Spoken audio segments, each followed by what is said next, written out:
Hello, ladies and gentlemen. I hope you're all well today. So, Charlie Kirk recently was part of a debate at the Oxford Union where they were discussing the question of whether or not Donald Trump has gone too far. And Charlie Kirk gave all the answers that you would expect someone like Charlie Kirk to give. Donald Trump is good for America and he's protecting the American way of life, and therefore there is no policy too audacious in pursuit of such an obviously good goal. And we can certainly question whether or not Trump has been living up to those promises, but that's not the subject of this particular daily. What I do want to discuss chiefly is the talk that Charlie made about. What I do want to talk about is Charlie's suggestions on the current state of Britain. Because though Charlie correctly identifies the fact that, of course, Britain has been betrayed for decades now, and good Lord, don't we all know it, here on the ground living it day after day, I do want to just combat him a little bit on this particular issue, which is when he tweets out, Islam has conquered Britain. We cannot allow for the same in America. Now, this slogan, this gotcha that keeps getting trotted out, chiefly by those on the American right, is really just a pet peeve that I have. Islam has not conquered Britain yet, right? And this is really what grinds me down. The fact that when Charlie says Islam has conquered Britain, i.e., this has already taken place, this is just not true. I'm sorry, this is not true as things stand right now. Yes, indeed, there are entire pockets of the country which have devolved into total sectarianism and carving themselves out as basically just parallel societies. One, I don't want to chiefly single out Islam as a unique problem in this regard, right? It's also a problem when you have a bunch of Windrushers, basically claiming Notting Hill and doing such a thing, in the same way that it's a problem when you have the Hindus in Leicester, simple as. But obviously, Charlie as well, when he goes on to say something like, well, soon Britain will have more practicing Muslims than practicing Christians.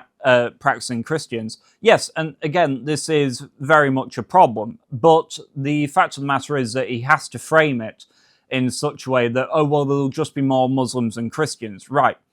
But we're still nowhere near the point of them being more than just English people, right? Just native British people. And so that still means that we have time. Now, obviously, what we're working towards right now between a lot of the right-wing energy that is coming together is, of course, behind Rupert Lowe's wonderful movement of Restore Britain. And Rupert has been very, very vocal about the fact that we need to confront this problem head on.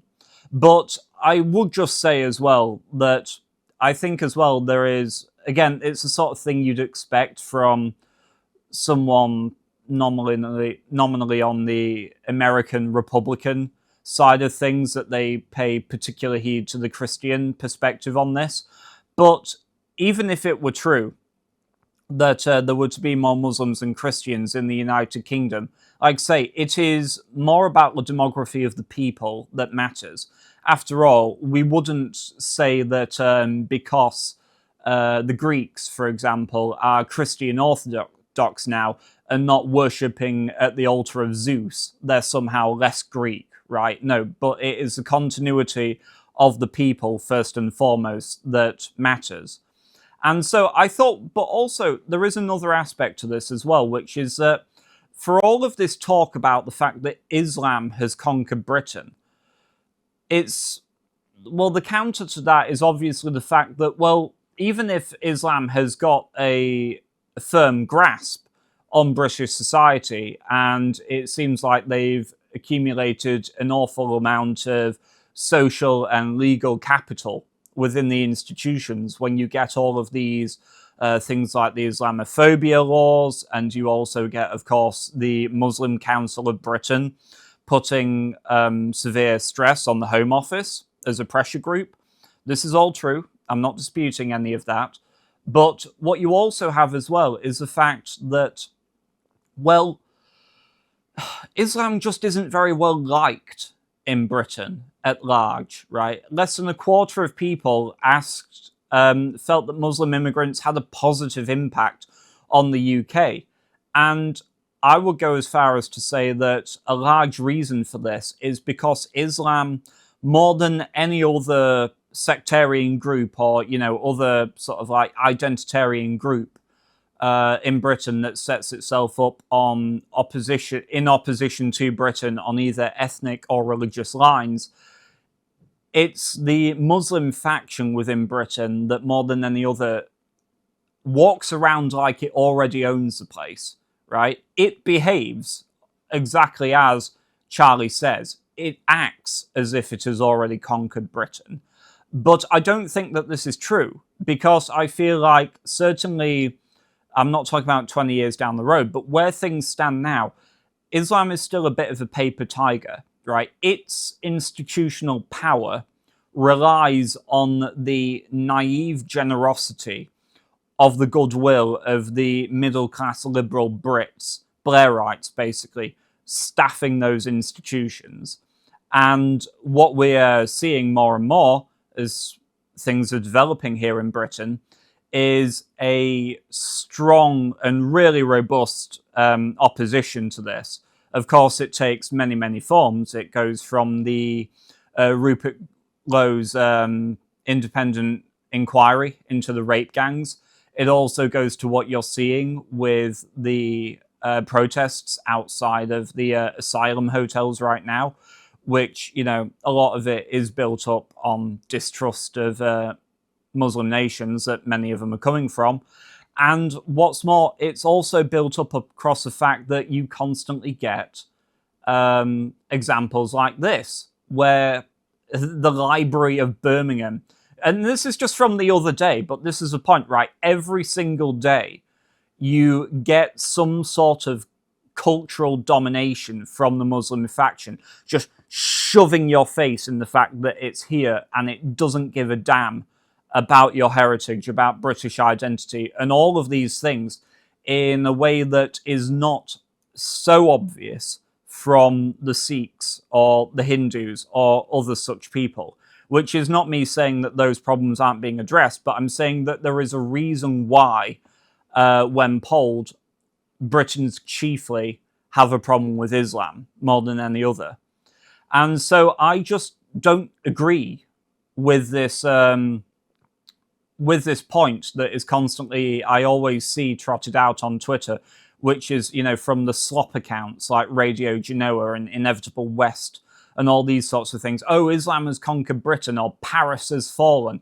It's not true. And what's more, it's the rhetoric of a doomer, right? It's, even if that were true, it implies within it that the position is irreversible, which is equally not true. And what's more, it discredits the enormous efforts and labours and work that patriots, hundreds of thousands of patriots in Britain, are putting in order to save England and make sure that it survives into the next century.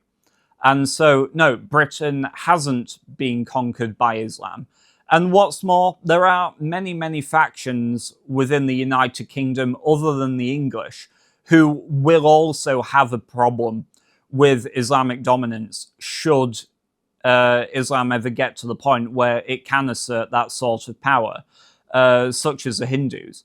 And so you have this thing where, again, it all buys into the fact that what we will see if the British become a minority in their homeland is not some part of the Ummah, but rather just a genuine balkanization across the board, where each group just vies for its own interests.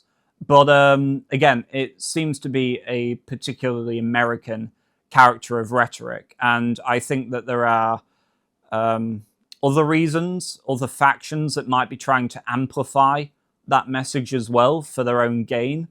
But I won't go too much into that. So yeah, it's not good. Like I say, it's awful. It's really, really awful. But we're not in endgame territory right now. We're not in the endgame territory at all. On the contrary, the fight back here in Britain on the ground has never felt stronger. It's never felt stronger.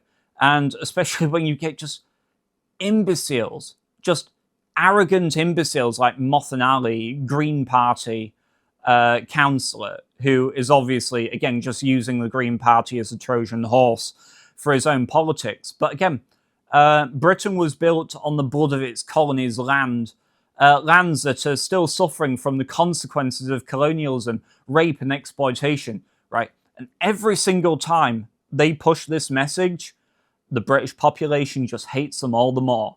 And this is what I'm saying. They act like they already have conquered the place, but in fact, their celebrations and their victory is enormously premature.